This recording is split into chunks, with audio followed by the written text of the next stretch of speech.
ലഹരി വിമോചന കേന്ദ്രത്തിൽ ചികിത്സ തുടർന്ന് നടൻ ഷൈൻ ടോം ചാക്കോ.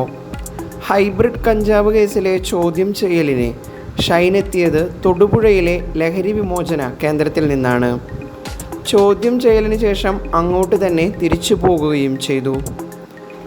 ലഹരിയിൽ നിന്ന് മോചനം നേടാൻ ആത്മാർത്ഥമായി ആഗ്രഹിച്ചതിനെ തുടർന്നാണ് ഷൈനിനെ ഡി അഡിക്ഷൻ സെൻ്ററിൽ ചികിത്സയ്ക്ക് വിധേയനാക്കിയത്.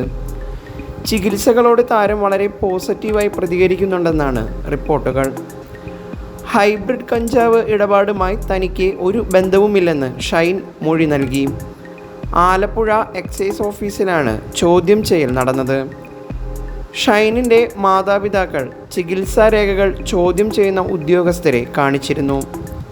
സ്ഥിരമായി ലഹരി ഉപയോഗിക്കുന്ന ആളാണെന്നും ലഹരിയിൽ നിന്ന് മോചനം നേടണമെന്നും ഷൈൻ ടോം ചാക്കോ ചോദ്യം ചെയ്യലിനിടെ എക്സൈസിനോട് പറഞ്ഞിരുന്നു.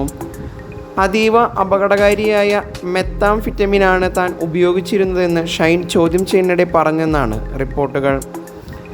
ചോദ്യം ചെയ്യലിനിടെ വിത്ത്ഡ്രോവൽ സിൻഡ്രോമിൻ്റെ ഭാഗമായി ചില അസ്വസ്ഥതകൾ താരം പ്രകടിപ്പിച്ചതായും റിപ്പോർട്ടുകളുണ്ട്.